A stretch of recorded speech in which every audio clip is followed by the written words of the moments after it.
फिर रानियों ने अपनी ही बेटियों के टुकड़े टुकड़े करके क्यों उनका मांस कच्चा खा गईं। एक छोटे से गांव में दो जिगरी मित्र रहा करते थे। उनकी मित्रता इतनी गहरी थी कि खेत में काम खत्म करने के बाद वे दोनों दोपहर का भोजन प्रेम से एक ही थाली में करते थे। लेकिन नियति को उनकी मित्रता रास न आ सकी। एक दिन अचानक उनमें से एक मित्र की मृत्यु केवल 40 वर्ष की आयु में ही हो गई। दूसरा बिल्कुल अकेला पड़ गया। इसी बीच एक दिन उसके घर पर एक डायन ने दस्तक दी। रात होते ही वह उसकी भेड़ें नोच नोच कर खा जाती और दिन निकलते ही कहीं छुप जाती थी। हर रोज की रात वह एक एक करके उसकी भेड़ बकरियों को नोच नोच कर खा जाती और भोर होते ही गायब हो जाती।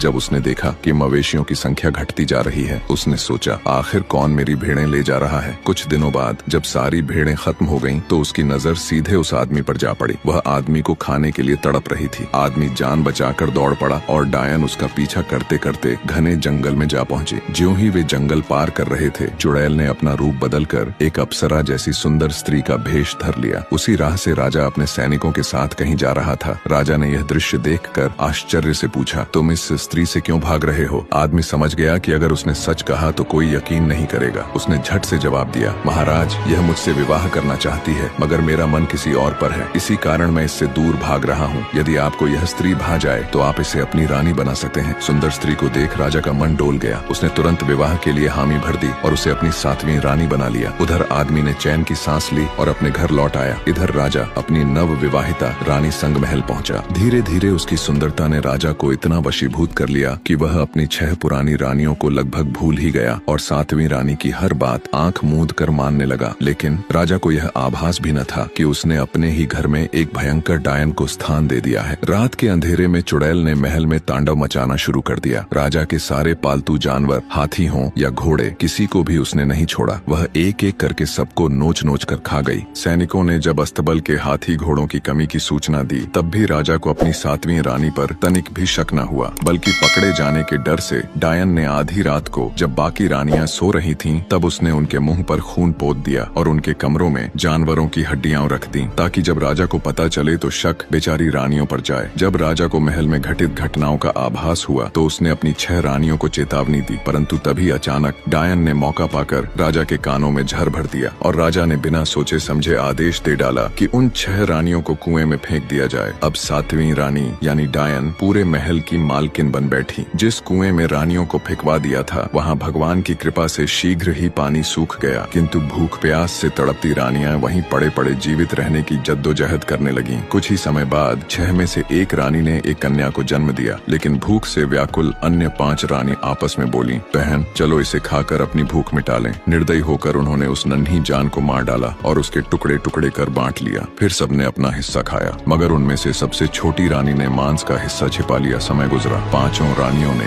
एक एक कन्या को जन्म दिया और पहले की भांति भूख मिटाने के लिए उन्हें भी मौत के घाट उतारकर उनके भी टुकड़े टुकड़े कर कच्चा खा गई। कुछ और महीने बीत गए, लेकिन सबसे छोटी रानी के भाग्य में कुछ और लिखा था। उसने एक पुत्र को जन्म दिया। जब वह 5 वर्ष का हुआ तो 5 रानियां फिर निर्दयता से बोली, चलो बहन, अब इस बालक के भी टुकड़े टुकड़े कर खा लेते हैं। छोटी रानी के दिल दहल गया, लेकिन उसने साहस जुटाया और छुपाए हुए मांस के टुकड़े निकाल कर कहा, लो बहन, ये तुम्हारी बेटियों के हिस्से। मैंने तो तुम्हारी बेटियों का मांस नहीं खाया, तो फिर तुम मेरे बेटे पर क्यों नजर डालती हो? 5 रानियां मान गईं और बच्चा बच गया। दिन पर दिन बीतते गए। कुएं में फेंकी गई रानियां कभी मेंढक कीड़े तो कभी पत्ते फूल खाकर जैसे तैसे प्राण बचाती रहीं। पर छोटी रानी का पुत्र अब 10 बरस का हो गया। सब रानियों ने मिलकर बड़ी मेहनत से उसे कुएं से बाहर निकाला। अब वह निकट के गांव जाकर भिक्षा मांगता और जो कुछ भी पाता उसे बांटकर सभी रानियों का पेट भरता। धीरे धीरे सबकी हालत सुधरने लगी। अब वे उस छोटी रानी और उसके बालक को सम्मान की दृष्टि से देखने लगी। बालक की शक्ल सूरत भी किसी राजकुमार से कम न थी। एक दिन जब वह रोज की तरह कुएं से बाहर निकला, तभी अचानक डायन की नजर उस पर पड़ी। उसकी आंखें फटी की फटी रह गईं। वह तुरंत समझ गई कि रानी यहाँ अभी जीवित हैं और यही बालक उन्हें भोजन पहुँचाता है। डायन ने मीठे स्वर में कहा, बेटा, तुम रोज मुझसे मिलने आया करो। बदले में मैं तुम्हें ढेर सारे सोने के सिक्के दूंगी, लेकिन इसके लिए तुम्हें मेरा एक काम करना होगा। मासूम बालक ने हाँ कर दी। तब डायन ने उसे एक पत्र थमाया और बोली, इसे मेरे गाँव गांव जाकर मेरे माता पिता को दे आओ, पर डरना मत क्योंकि मेरे माँ बाप दैत्य हैं, तेरे मामा शेर चीते हैं और ताए चाचे गीदड़ हैं। तुम जाओगे तो वे तुम्हारा स्वागत करेंगे। बालक डायन का पत्र लेकर निकल पड़ा। रास्ते में उसे एक जोगी मिला और उसने पूछा, बालक तुम इतने घने जंगल में क्यों भटक रहे हो? बालक बोला, मैं अपने राज्य की रानी का संदेश लेकर जा रहा हूँ। जोगी को समझने में देर न लगी। उसने पत्र छीन कर पढ़ा। पढ़ते ही उनके पैरों तले जमीन खिसक गई। उसमें लिखा था, शेरों चीतों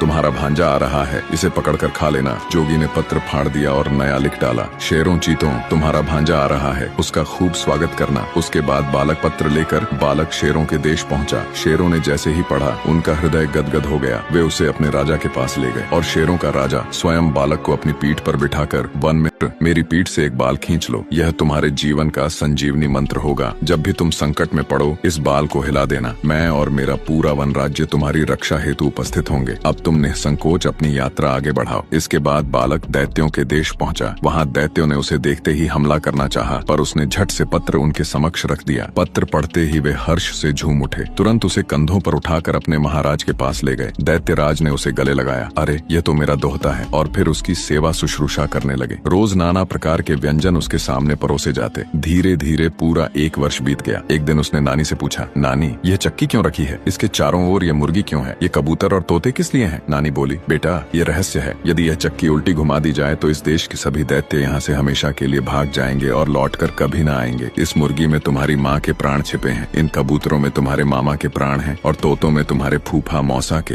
एक दिन जब नानी किसी कार्य से बाहर गई तो उसने मौका पाकर चक्की उलटी घुमा दी और सचमुच पूरे दैत्य देश में तांडव मच गया। सारे दैत्य चीखते चिल्लाते भाग खड़े हुए और हमेशा के लिए विलुप्त हो गए। बालक ने मुर्गी, कबूतर और तोते उठाए और अपने देश की ओर चल पड़ा। ज्यों ही वह अपने देश लौटा तो उसे जीवित देखकर डायन की आंखें फटी की फटी रह गईं। वह उस पर झपटी, मगर बालक ने तुरंत मुर्गी की टांगें तोड़ दी और उसी क्षण डायन की टांगें भी टूटकर बेकार हो गईं। वह किसी सहारे से घिसटती हुई उसकी ओर बढ़ी, परंतु बालक ने वीरता पूर्वक उसका गला दबोच लिया और वहीं डायन का वहीं अंत हो गया। जब राजा को इसकी खबर मिली वह क्रोध में तिलमिला उठा, दुष्ट तूने मेरी रानी की हत्या कर दी, तुझे कड़ा दंड मिलेगा। बालक बोला, महाराज मैंने आपकी रानी को हाथ तक नहीं लगाया, मैंने तो बस इस मुर्गी को मारा है, आप स्वयं देख लीजिए। और उसने सेना बुला ली। पर बालक ने शेर राजा का दिया हुआ बाल जेब से निकाला और जोर जोर से हिलाने लगा। क्षण भर में जंगल के असंख्य शेर चीते गर्जना करते हुए प्रकट हो गए और राजा की सेना पर टूट पड़े।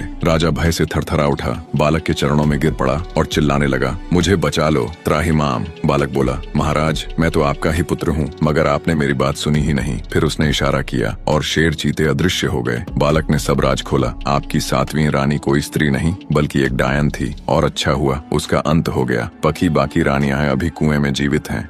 राजा ने तुरंत उन्हें निकलवाया और मान सम्मान सहित महल में ले आया। निष्कर्ष इस कथा से स्पष्ट होता है, जब लालच और भय इंसान पर हावी हो जाते हैं तो वह अपने ही खून का प्यासा बन जाता है। रानियों ने भूख के आगे मातृत्व खो दिया, जबकि छोटे साहसी राजकुमार ने बुद्धि, साहस और धैर्य से सच्चाई को उजागर किया। डायन का अंत इस बात का प्रतीक है कि झूठ और छल चाहे कितनी देर तक राज करें, सत्य और साहस के सामने टिक नहीं सकते। अगर यह कथा आपको सीख और प्रेरणा देती है तो इसे लाइक और शेयर करना न भूलें।